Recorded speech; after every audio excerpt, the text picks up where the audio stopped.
आपण बघूया fracture. Basic fracture हे आपण एक लाईनमध्ये बघायचं झालं तर it is break in the continuity of a bone. आता एक बोन सरळ असतो, कंटिन्यू असतो, पण त्याच्या कंटिन्युटीमध्ये ते जे सरळ आहे त्यात काही ब्रेक झालं, ते तुटलं, त्याला आपण म्हणतो fracture. So fracture is break in the continuity of a bone. पण हे फार छोटं डेफिनेशन होतं आहे. सो ह्याला मोठं करायला बळच आपण ह्याला कसं वाढवतो की आता हा ब्रेक कशामुळे येऊ शकतो, कशामुळे तो बोन तुटू शकतो. जर बाहेरून काही एक्सेसिव्ह फोर्स लागला, ट्रॉमा झाला किंवा काही पॅथॉलॉजिकल कंडिशन झाली, ह्याच्यामुळे तो बोन स्ट्रक्चर वीक होऊ शकतं आणि बोन तुटू शकतो.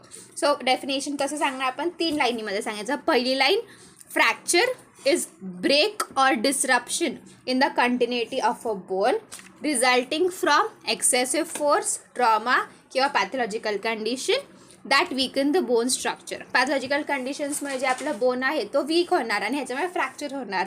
सो फ्रॅक्चर म्हणजे काय झालं, it is break in the continuity of a bone. मग आता नेक्स्ट आपण बघूया क्लासिफिकेशन ऑफ फ्रॅक्चर. आता हे जे क्लासिफिकेशन आहे हे 5 बेसिसवर केले. पहिलं तर on the basis of aetiology, मग on the basis of displacements, मग on the basis of relationship with external environment, मग on the basis of complexity of treatment आणि last on the basis of pattern. आता हे आपण एक एक करून बघूया. पहिलं आपण बघू on the basis of aetiology. आता कॉजच्या बेसिसवर 3 टाईप्स पडतात फ्रॅक्चरचे: ट्रॉमॅटिक फ्रॅक्चर, पॅथॉलॉजिकल फ्रॅक्चर आणि स्ट्रेस फ्रॅक्चर. आता ट्रॉमॅटिक फ्रॅक्चर म्हणजे काय की जे फ्रॅक्चर ट्रॉमामुळे होतं. आता ह्यात काय काय येतं की फॉल किंवा मग रोड ट्रॅफिक ॲक्सिडेंट्स, फाईट, ह्या सगळ्यामुळे ट्रॉमा होणार आणि ह्या ट्रॉमामुळे बोनचं फ्रॅक्चर होणार. सो हे येतं under traumatic fracture. So traumatic फ्रॅक्चरमध्ये काय सांगितलं आपण, जे फ्रॅक्चर ट्रॉमामुळे होतं आहे. याचं एक्झाम्पल काय आहे, फॉल किंवा रोड ट्रॅफिक ॲक्सिडेंट्स किंवा फाईट, ह्याच्यामुळे बोनवर ट्रॉमा होऊ शकतं आणि त्याचं फ्रॅक्चर होऊ शकतं. सेकंड आपण सांगितलं पॅथॉलॉजिकल फ्रॅक्चर. ह्याच्यामध्ये काय होतं, काही डिसीजमुळे, काही पॅथॉलॉजिकल कंडिशनमुळे बोन वीक होत जातो आणि त्याच्यामुळे त्याचं फ्रॅक्चर होतं. इथे काही फोर्स लागत नाही त्याचं फ्रॅक्चर व्हायला, तो बोन त्या डिसीजमुळे वीक होत जातो आणि त्याच्यामुळे त्याचं फ्रॅक्चर होतं. याचं एक्झाम्पल इज मेटास्टॅसिस. मेटास्टॅसिसमुळे ते बोन हळूहळू वीक होऊन जातं आणि त्याच्यामुळे ते फ्रॅक्चर होतं. सो सेकंड आपण सांगितलं पॅथॉलॉजिकल फ्रॅक्चर. पॅथॉलॉजिकल फ्रॅक्चरमध्ये काय आहे की बोन वीक होत जातो ड्यू टू अंडरलाईन डिसीज आणि तो वीक होतो आणि म्हणून त्याचं फ्रॅक्चर होतं. ह्याचं बेस्ट एक्झाम्पल इज मेटास्टॅसिस. ह्याला काही फोर्सची गरज नसते, त्या डिसीजमुळेच तो वीक होतो आणि त्याचं फ्रॅक्चर होऊन जातं. थर्ड सांगितलं स्ट्रेस फ्रॅक्चर. स्ट्रेस फ्रॅक्चर म्हणजे काय की त्या बोनच्या एखाद्या पार्टवर खूप जास्त स्ट्रेस पडला, म्हणजेच स्ट्रेस खूप जास्त कॉन्सन्ट्रेट झाला एकाच ठिकाणी, तर ह्याच्यामुळे त्या ठिकाणावर एवढं स्ट्रेस लागून लागून लागून तिथे फ्रॅक्चर होणार. फॉर एक्झाम्पल, सोल्जर्स जेव्हा खूप वेळ मार्च पास्ट करतात तेव्हा कंटिन्युअसली त्यांच्या मेटाटार्सल बोनवर फोर्स पडून पडून तिथे फ्रॅक्चर होतं, ज्याला आपण म्हणतो मार्च फ्रॅक्चर. सो स्ट्रेस फ्रॅक्चरमध्ये काय सांगितलं आपण की जेव्हा एक अनयुज्युअल स्ट्रेस कंटिन्युअसली बोनच्या एका पार्टवर कॉन्सन्ट्रेट होत जातो तेव्हा त्या बोनचा तो पार्ट फ्रॅक्चर होणार. याचं एक्झाम्पल इज जेव्हा सोल्जर्स खूप वेळसाठी मार्च पास्ट करतात तेव्हा त्यांच्या मेटाटार्सल बोन्सवर फोर्स पडून पडून तिथे फ्रॅक्चर होतं, ज्याला आपण म्हणतो मार्च फ्रॅक्चर. सो पहिलं आपण बघितलं on the basis of aetiology. 3 types केले: ट्रॉमॅटिक फ्रॅक्चर, पॅथॉलॉजिकल फ्रॅक्चर आणि स्ट्रेस फ्रॅक्चर. मग आता सेकंड येतं on the basis of displacements. ह्यात 2 टाईप्स वाटतात: डिस्प्लेस्ड फ्रॅक्चर, अनडिस्प्लेस्ड फ्रॅक्चर. आता अनडिस्प्लेस्ड फ्रॅक्चर म्हणजे काय, नावावरून कळतं की ह्यात काही सिग्निफिकंट डिस्प्लेसमेंट झालेली नसती. वेरॅज सेकंड ह्याचं पडतं डिस्प्लेस्ड फ्रॅक्चर. ह्याच्यामध्ये फ्रॅक्चर डिस्प्लेस्ड असतो. आता हे डिस्प्लेस्ड का असू शकतो, बिकॉज ऑफ फोर्स किंवा मग ग्रॅव्हिटीमुळे ते डिस्प्लेस्ड असू शकतं किंवा मसल पुल झाल्यामुळे ते डिस्प्लेस्ड असू शकतं. आणि ही डिस्प्लेसमेंट कशी असती, त्या फ्रॅक्चरचं शिफ्ट झालेलं असतं ते, किंवा अँग्युलेशन असतं किंवा रोटेशन झालेलं असतं.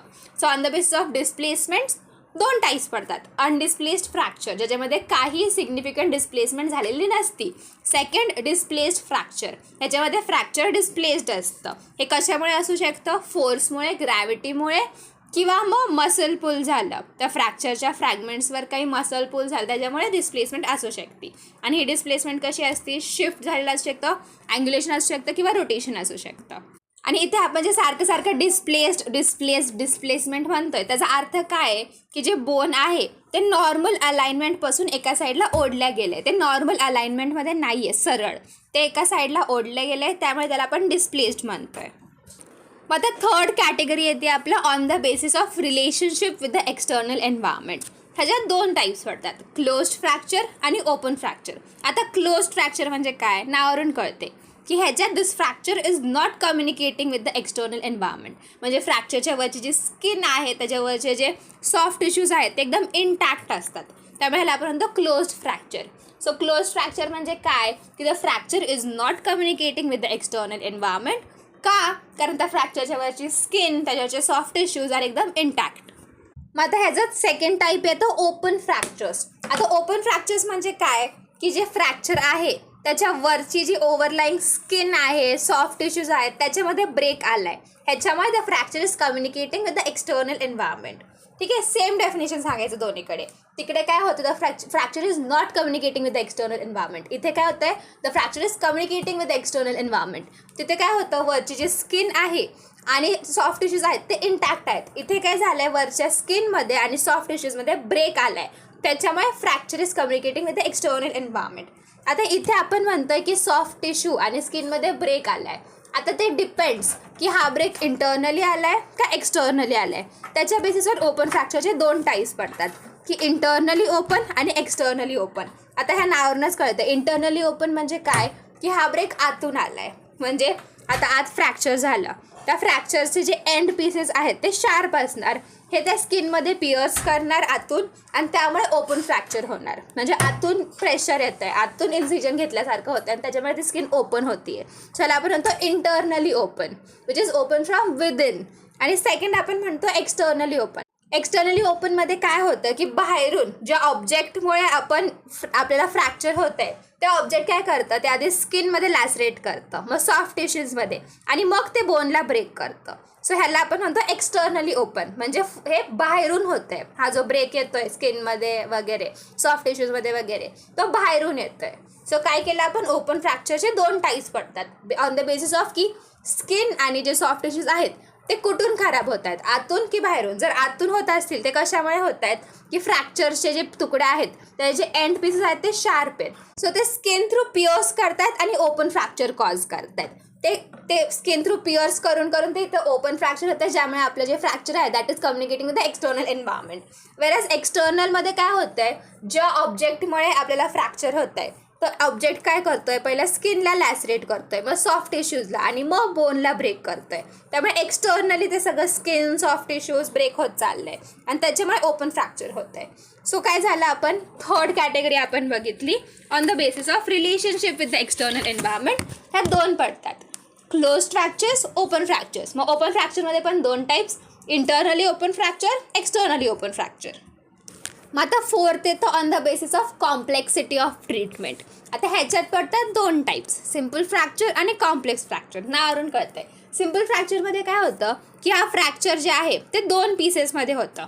म्हणजे बोनचं फ्रॅक्चर झालं की बोनचे दोन पीस होतात, दोन तुकडे होतात, त्यामुळे this is easy to treat. ह्याचं एक्झाम्पल इज आपलं जे ह्युमेरस आहे त्याचं ट्रान्सफर फ्रॅक्चर झालं तर दोनच तुकडे होणार. So this comes under simple fracture.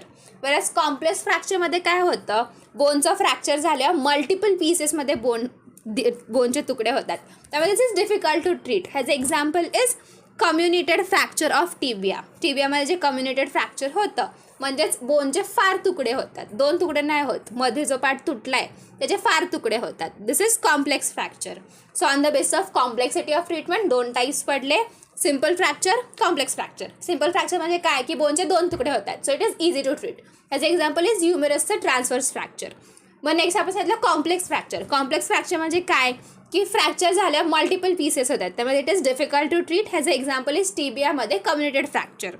मग आता फिफ्थ येतं on the basis of pattern, की आता कशा पॅटर्नमध्ये ते फ्रॅक्चर होते. ह्या बेसिसवर 6 टाईप्स पडतात, transverse fracture, oblique fracture, spiral fracture, comminuted fracture, segmental fracture आणि बटरफ्लाय फ्रॅक्चर. आता नावावरून कळतं तरी आपण एक एक करून बघूया. पहिला आपण सांगितलं ट्रान्सवर्स फ्रॅक्चर. ह्याच्यामुळे जी फ्रॅक्चर लाईन असती it is perpendicular to the long axis of the bone. म्हणजेच जे आता फ्रॅक्चर लाईन म्हणजे काय की जिथे फ्रॅक्चर होतं आहे, so this is perpendicular to the long axis of the bone, त्यामुळे ह्याला आपण ट्रान्सवर्स म्हणतो आहे. आणि हे कशामुळे होऊ शकतं, बीटिंग फोर्समुळे किंवा बेंडिंग फोर्समुळे. सो हे झालं ट्रान्सवर्स फ्रॅक्चर. सेकंड आपण सांगितलं ऑब्लिक फ्रॅक्चर. ह्याच्यामध्ये जी फ्रॅक्चर लाईन असते ती ऑब्लिक असते, हे होऊ शकतं बेंडिंग फोर्समुळे. मग आपण सांगितलं स्पायरल फ्रॅक्चर. स्पायरल फ्रॅक्चरमध्ये जी फ्रॅक्चर लाईन असते ना दॅट रन्स स्पायरली, त्याची स्पायरल शेपमध्ये असते. आणि हे का होतं? This is because of twisting force. जर ट्विस्ट झाला, एक फ्रॅगमेंट ट्विस्ट झाला तर ती फ्रॅक्चर लाईन स्पायरल असणार. मग फोर्थ सांगितलं कम्युनिटेड फ्रॅक्चर. कम्युनिटेड फ्रॅक्चरमध्ये काय होतं? मल्टिपल फ्रॅगमेंट्स बनतात आणि हे कशामुळे होऊ शकतं? क्रशिंग फोर्समुळे किंवा कंप्रेशनमुळे. मग फिफ्थ येतं सेगमेंटल फ्रॅक्चर. सेगमेंटल फ्रॅक्चर नावावरून कळतं की एक सेगमेंट बनतं. सेगमेंट कसं बनेल की ह्याच्यामध्ये सेम बोनमध्ये 2 फ्रॅक्चर्स असतात वेगवेगळ्या लेवल्सला, त्यामुळे एक सेगमेंट फॉर्म होतं. मग सिक्स्थ येतं बटरफ्लाय फ्रॅक्चर. बटरफ्लाय फ्रॅक्चरमध्ये काय होतं? एक ऑब्लिक फ्रॅक्चर बनतं, ठीक आहे. आणि ह्याच्यामुळे असं एक लार्ज ट्रायंग्युलर शेपचा फ्रॅगमेंट बाहेर निघतो. आणि दिस ट्रायंग्युलर शेपचा फ्रॅगमेंट इज बिटवीन प्रॉक्झिमल आणि डिस्टंट फ्रॅगमेंट्स. आता जे आपलं फ्रॅक्चर आहे त्याचे 2 फ्रॅगमेंट्स होणार. जे प्रॉक्झिमल आणि डिस्टलच्या मध्ये जो एक असा लार्ज ट्रायंग्युलर फ्रॅगमेंट राहतोय ते बटरफ्लायसारखं असतो, त्यामुळे आपण ह्याला म्हणतो बटरफ्लाय फ्रॅक्चर. सो पॅटर्नच्या बेसिसवर 6 टाईप्स केले. ट्रान्सवर्समध्ये काय होतं आहे की fracture line is perpendicular to the long axis of the bone. हे होऊ शकतं ड्यू टू बीटिंग फोर्स किंवा बेंडिंग फोर्स. सेकंड आपण सांगितलं ऑब्लिक फ्रॅक्चर. ऑब्लिक फ्रॅक्चरमध्ये जी फ्रॅक्चर लाईन आहे इट इज ऑब्लिक. हे होऊ शकतं ड्यू टू बेंडिंग फोर्स. मग थर्ड स्पायरल फ्रॅक्चर. ह्याची जी फ्रॅक्चर लाईन आहे इट रन स्पायरली आणि हे ट्विस्टिंग फोर्समुळे होऊ शकतं. मग fourth comminuted fracture. Comminuted fracture जे आहे ह्याच्यामध्ये मल्टिपल फ्रॅगमेंट्स असतात आणि हे क्रशिंग फोर्स किंवा कंप्रेशन फोर्समुळे होऊ शकतं. Fifth segmental fracture. ह्याच्यामध्ये काय होतं? 2 फ्रॅक्चर्स होतात. एकाच बोनमध्ये 2 फ्रॅक्चर्स होतात वेगवेगळ्या लेवल्सला, त्यामुळे सेगमेंट बनतं. आणि लास्ट बटरफ्लाय फ्रॅक्चर. ह्याच्यामध्ये काय होतं? एक ऑब्लिक फ्रॅक्चर होतं ज्याच्यामुळे असा एक मोठा ट्रायंग्युलर शेपचा फ्रॅगमेंट बाहेर निघतो. And this is between proximal fragment आणि डिस्टल फ्रॅगमेंट. आणि हा जो ट्रायंग्युलर शेपचा पार्ट बाहेर निघला आहे, एक फ्रॅगमेंट जो ट्रायंग्युलर शेपचा बाहेर निघला आहे तो बटरफ्लायसारखा असतो, त्यामुळे आपण ह्याला म्हणतो बटरफ्लाय फ्रॅक्चर. सो हे झालं आपलं क्लासिफिकेशन ऑफ फ्रॅक्चर. एकदा पटपट बघून घेऊया काय काय बघितलं. पहिलं on the basis of aetiology. Aetiology बेसिसवर 3 काय केले? Traumatic, pathological, stress. मग on the basis of displacement 2 केले. Undisplaced, displaced. मग on the basis of relationship with the external environment 2 केले. Closed, open. मग on the basis of complexity of the treatment 2 केले. Simple, complex. मग on the basis of pattern 6. Transverse, oblique, spiral, comminuted, segmental आणि butterfly. मग आता next येतं clinical features. आता clinical features खूप ऑब्वियस आहे, ठीक आहे. आता जर माझा हात फ्रॅक्चर झाला आहे तर त्या ठिकाणी काय असणार? पेन असणार, स्वेलिंग असणार, डिफॉर्मिटी होणार त्या लिम्बची, ऑल्सो लॉस ऑफ कंटिन्युइटी, कारण फ्रॅगमेंट्स झालेत ना त्या बोनचे, म्हटलं कंटिन्युइटी तर नसणार, लॉस ऑफ कंटिन्युइटी, अशी इरेग्युलॅरिटी असणार आणि त्या बोनचे फ्रॅगमेंट्स आहेत त्यामुळे क्रेपिटेशन्स ऐकू येणार, बोनी टेंडरनेस असणार, लॉस ऑफ फंक्शन, हात काय हलवता येणार नाही आणि ॲबनॉर्मल मोबिलिटी, हालेल ते पण विचित्र चालेल. सो क्लिनिकल फीचर्स काय काय सांगितले? Swelling, pain, deformity, irregularity, loss of continuity, crepitations, bony tenderness, loss of function, abnormal mobility. मग आता नेक्स्ट येतं इन्व्हेस्टिगेशन्स. इन्व्हेस्टिगेशन्समध्ये आपण करणार एक्सरे, सिटी स्कॅन, MRI. आता नेक्स्ट पॉईंट येतो management of fracture, general fracture management. आता हे आपण 3 फेजेसमध्ये करतो. पहिलं तर emergency care, second definitive care आणि थर्ड रिहॅबिलिटेशन. सो आता हे 3 फेजेस आपण एक एक करून बघूया. आता पहिलं येतं आपलं phase 1 that is emergency care. आता जी एमर्जन्सी केअर आहे ना this begins at the site of accident. जिथे ॲक्सिडेंट झालं आहे तिथे आपण लगेचच्या लगेच करतो एमर्जन्सी केअर. एमर्जन्सी केअरमध्ये प्रिन्सिपल असतो RICE. R for rest to the part, हे आपण करतो स्प्लिंटिंगनी. मग I वरून येतं आईस थेरपी, हे स्वेलिंग कमी करण्यासाठी करतो. C वरून येतं कंप्रेशन, हे पण आपण स्वेलिंग कमी करायला करतो. E वरून येतं एलिव्हेशन, एलिव्हेशन पण आपण स्वेलिंग कमी करायला करतो. आता पहिला आपण सांगितलं रेस्ट टू द पार्ट, हे आपण स्प्लिंटिंगने करतो. आणि स्प्लिंट अप्लाय करण्याच्या आधी मेक शुअर की त्याचे सगळे बांगड्या, रिंग्स वगैरे काढून घ्यायचे. आणि स्प्लिंटिंग करण्यासाठी तुम्ही स्प्लिंट म्हणून कोणताही अवेलेबल ऑब्जेक्ट वापरू शकता. म्हणजे आसपास फोल्डेड न्यूजपेपर असेल, मॅगझिन असेल, एखादा रिजिड कार्डबोर्ड असेल, स्टिक असेल, पिलो असेल, अम्ब्रेला असेल, वुडन प्लँक असेल किंवा लॉंग पीस ऑफ क्लॉथ असेल, काही घ्यायचं आणि स्प्लिंटिंग करायचं. आता स्प्लिंटिंग म्हणजे काय की ज्याने आपण एखाद्या बॉडी पार्टला सपोर्ट देतोय, असा डिवाइस ज्याने आपण बॉडी पार्टला सपोर्ट देतोय. सो आता इथं आपण जर सपोर्ट दिला, जर मला हाताला लागले, जर हाताला प्रॉपर सपोर्ट दिला त्याने फायदे काय काय होतील, स्प्लिंटिंगचे ॲडव्हान्टेजेस काय काय आहेत. पहिलं तर रिलीफ ऑफ पेन होणार नाही, कारण का आपण त्याला स्टेबल ठेवतोय, त्या फ्रॅक्चरला आपण मूव्ह करत नाही, त्यामुळे तिथं पेन होणार नाही, ते स्टेबल राहतंय. Second, we are preventing further damage to skin आणि सॉफ्ट टिश्यूज आणि न्यूरोवॅस्क्युलर बंडल. आता तिथं आपण स्टेबल ठेवतोय, मग जेवढं लागले तेवढं तसंच राहणार. आपण जर अति मूवमेंट केली तर आजूबाजूची स्किन पण अफेक्ट होईल. आपण जर स्टेबल ठेवतोय तर आपण फर्दर डॅमेज प्रिव्हेंट करतोय, की स्किन आता आपण खराब होऊ देणार नाही, सॉफ्ट टिश्यूज खराब होऊ देणार नाही, न्यूरोवॅस्क्युलर बंडल्स खराब होऊ देणार नाही. थर्ड सांगितले प्रिव्हेंशन ऑफ कॉम्प्लिकेशन्स. आपण फॅट एम्बॉलिझम, हायपोव्हॉलेमिक शॉक असे डेंजरस कॉम्प्लिकेशन्स प्रिव्हेंट करते by keeping it stable by splinting. मग सांगितलं आहे ट्रान्सपोर्ट ऑफ पेशंट पण इझी होईल. जर त्याला सपोर्ट देऊन ठेवला आहे तर आपण त्याला तसंच प्रॉपर ट्रान्सपोर्ट करू शकतो, कारण त्याला पेन होत नाही आहे, तो कम्फर्टमध्ये आहे आत्तापर्यंत. सो काय काय सांगितलं ॲडव्हान्टेजेस ऑफ स्प्लिंटिंग. पहिलं तर रिलीफ ऑफ पेन, कारण आपण मूवमेंट करत नाही आहे त्या फ्रॅक्चरची. सेकंड, आपण further damage to skin, soft tissues वर न्यूरोवॅस्क्युलर बंडल्स हे होऊ देत नाही आहे. Third, we are preventing complications like fat embolism, hypovolaemic shock.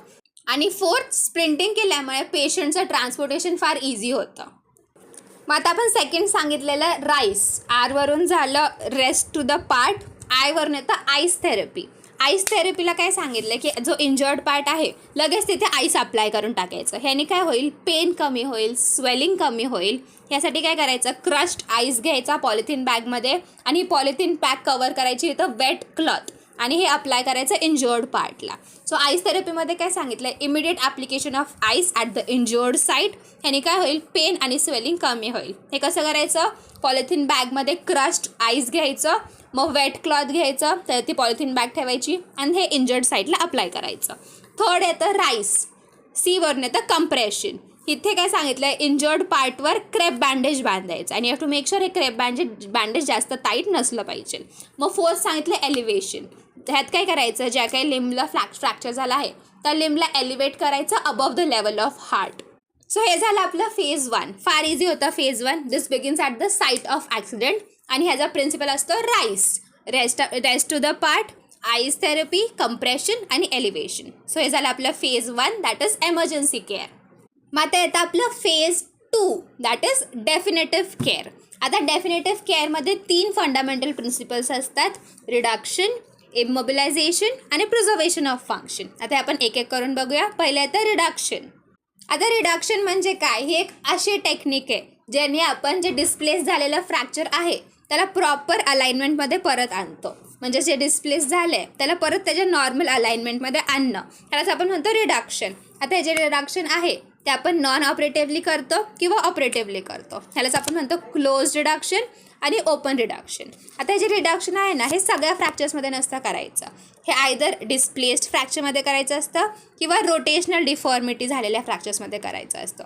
So reduction म्हणजे काय, it is setting a displaced fracture to proper alignment. म्हणजे जे डिस्प्लेस झालेलं फ्रॅक्चर आहे त्याला परत नॉर्मल अलाइनमेंटमध्ये आणणं इज रिडक्शन. मग आता नेक्स्ट येतं मेथड्स ऑफ रिडक्शन. रिडक्शन आपण कसं करू शकतो, ह्या टेक्निकसाठी 3 मेथड्स सांगितलेत, क्लोज्ड मॅनिप्युलेशन, कंटिन्युअस ट्रॅक्शन आणि ओपन रिडक्शन. पहिलं सांगितलं क्लोज्ड मॅनिप्युलेशन, म्हणजेच हे नॉन ऑपरेटिव्ह मेथड आहे. This is initial and standard method of reducing fractures. हे केलं जातं अंडर जनरल ॲनेस्थेशिया किंवा अंडर सिडेशन. ह्याच्यामध्ये you have to feel through the soft tissues आणि मग हळूहळू त्या डिस्प्लेस्ड बोनला आपण अलाइन करतो by feeling through the soft tissues. याला आपण म्हणतो closed manipulation. This is initial आणि standard method. This is done under general anaesthesia किंवा सिडेशन. ह्याच्यामध्ये काय करतो आपण, ह्यात आपण फ्रॅक्चर्ड बोन्सला अलाइनमेंटमध्ये आणतो by feeling through the soft tissues. मग आता रिडक्शनचा सेकंड मेथड सांगितलं आहे कंटिन्युअस ट्रॅक्शन. हे आजकाल जास्त आपण वापरत नाही, कारण ह्याच्यासाठी काय लागतं आपल्याला की पेशंटला खूप वेळ बेडमध्ये ठेवायला लागतं आणि ह्याच्यामुळे बेड सोर्स होऊ शकतं, त्यामुळे हे आपण जास्त यूज करत नाहीत.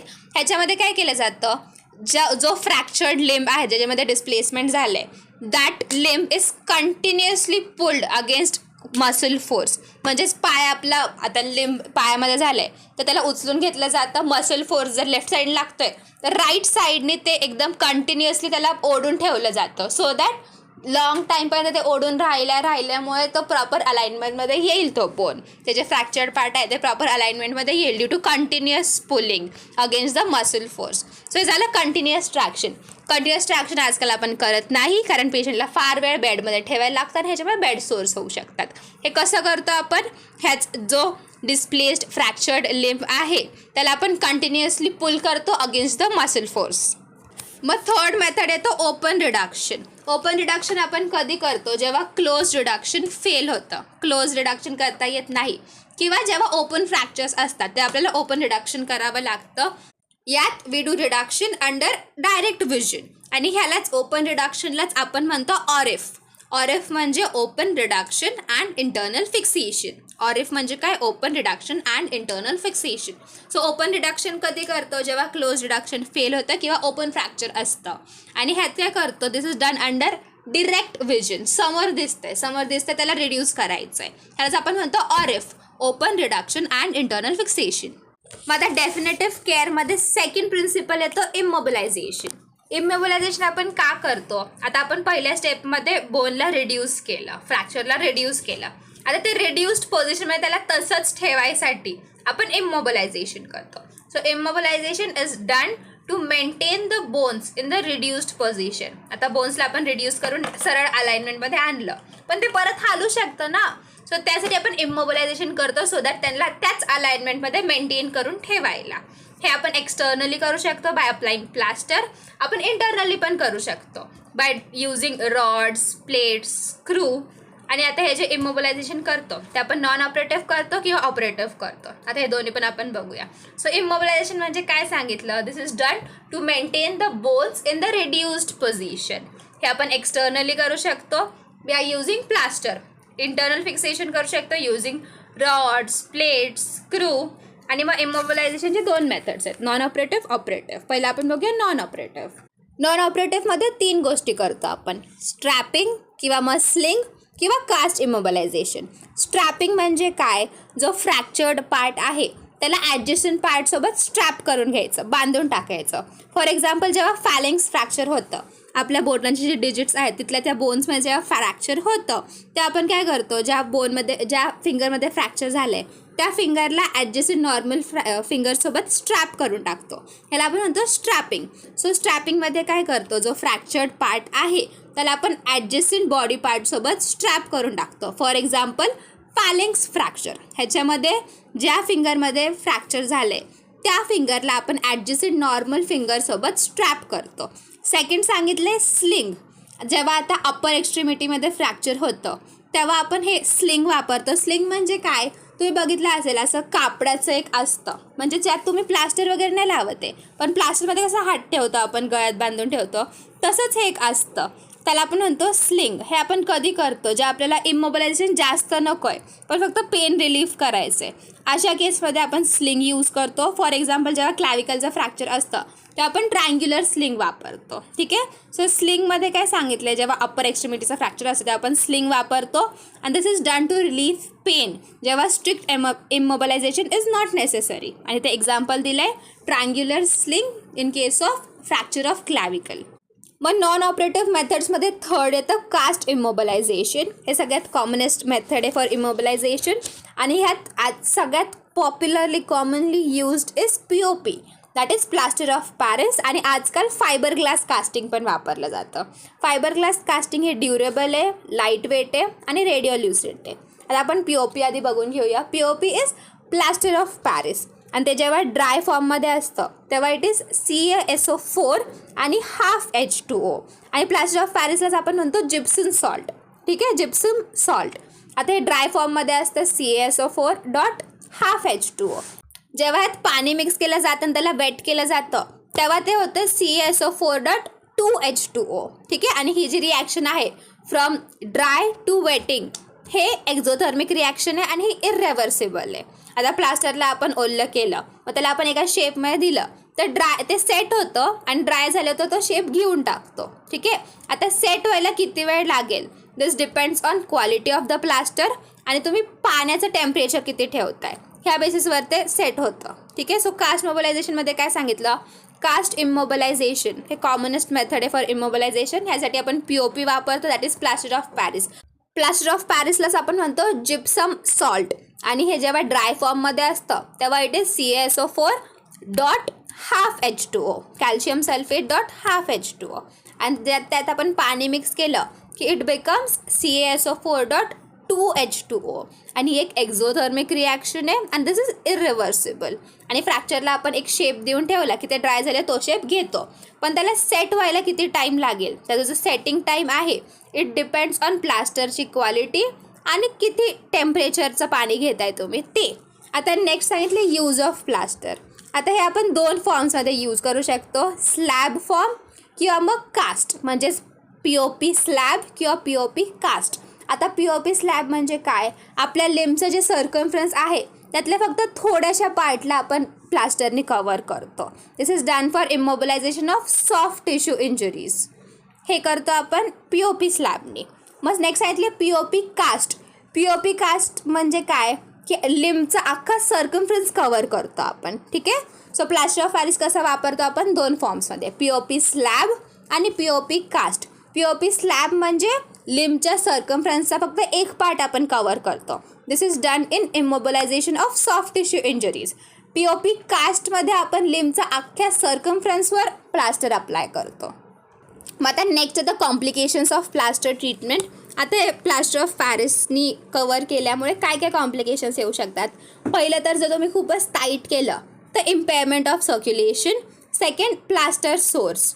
जर तुम्ही प्रॉपरली पॅडिंग केलं नाही किंवा त्या कास्टचं जे आतलं सर्फेस आहे ते जर इरेग्युलर असेल किंवा प्लास्टरमध्ये जर फॉरेन बॉडीज असतील तर ह्याच्यामुळे प्लास्टर सोर्स होणार. सो प्लास्टरचे कॉम्प्लिकेशन्स काय सांगितले, प्लास्टर ट्रीटमेंटचे complications are impairment of circulation आणि प्लास्टर सोर्स. हे तर झालं नॉन ऑपरेटिव्ह मेथड. आता आपण बघूया ऑपरेटिव्ह मेथड. ऑपरेटिव्ह मेथड कधी यूज करतो, जेव्हा नॉन ऑपरेटिव्ह मेथडने काही फायदा होत नाही आहे. ऑपरेटिव्ह मेथडमध्ये आपण काय करतो, we use combination of implants. कोणते कोणते implants, like steel wire, K wire, nails, screw, plate, या सगळ्यांचे कॉम्बिनेशन्स वापरून आपण ऑपरेटिव्ह मेथडने इमोबिलायझेशन करतो. मग आता डेफिनेटिव्ह केअरमध्ये थर्ड येतं प्रिझर्वेशन ऑफ फंक्शन. यासाठी आपण करतो physiotherapy. Throughout the treatment simultaneously physiotherapy करायची. म्हणजे तुम्ही इमोबिलायझेशन केलं असताना सुद्धा फिजिओथेरपी करायची. This is done for preservation of function. So phase 2 काय बघितलं आपण, डेफिनेटिव्ह केअर. यात 3 फंडामेंटल प्रिन्सिपल्स पाहिले, रिडक्शन, इमोबिलायझेशन आणि प्रिझर्वेशन ऑफ फंक्शन. मग आता नेक्स्ट येतं आपलं phase 3, that is rehabilitation. Rehabilitation should be started from the time of injury and it should be continued till आपले सगळे maximum possible functions are regained. रिहॅबिलिटेशनमध्ये आपण काय काय करतो, जॉईंट मोबिलायझेशन करतो, जेंटल ॲक्टिव्ह एक्सरसाइज करतो, फिजिओथेरपी करतो, गेट ट्रेनिंग करवतो आणि जॉईंट जो आहे तो लवकरात लवकर आपण मोबिलाइज केला पाहिजे, तर मग स्टिफनेस येईल.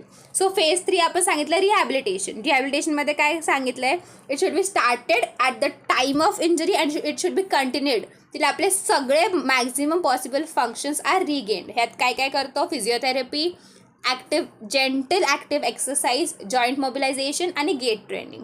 मग अजून एक पॉईंट बघूया, मॅनेजमेंट ऑफ ओपन फ्रॅक्चर्स. जे ओपन फ्रॅक्चर्स असतात ना त्यांना क्लोज्ड फ्रॅक्चर्सपेक्षा जास्त केअर घ्यावी लागते. आता वरचे प्रोसिजर्स तर करायचेच, ह्यासोबत अजून काही प्रोसिजर्स सांगितलेत.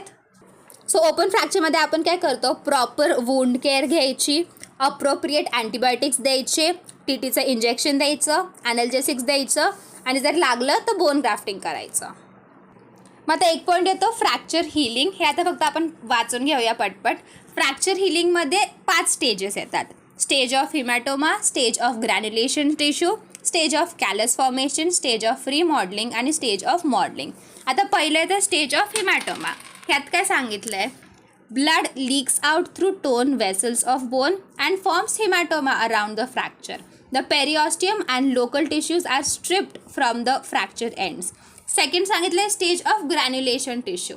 ह्यात काय सांगितलं आहे, सेन्सिटाइज्ड precursor cells, that is dotted cells, produce cells which differentiate to provide blood vessels, fibroblasts, osteoblasts, etc.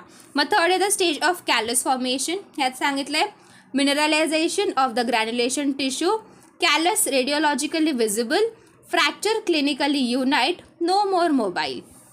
मग नेक्स्ट सांगितलं आहे stage of free modelling. The woven bone is replaced by matured bone. Outline of callus becomes dense and sharply defined. मग आता stage of modelling. Modelling of endosteal and periosteal surface so that the fracture site becomes indistinguishable from the parent bone. So fracture हिलिंगचे stages काय काय सांगितलेत. Stage of haematoma, stage of granulation tissue, stage of callus formation, stage of remodelling आणि stage of modelling.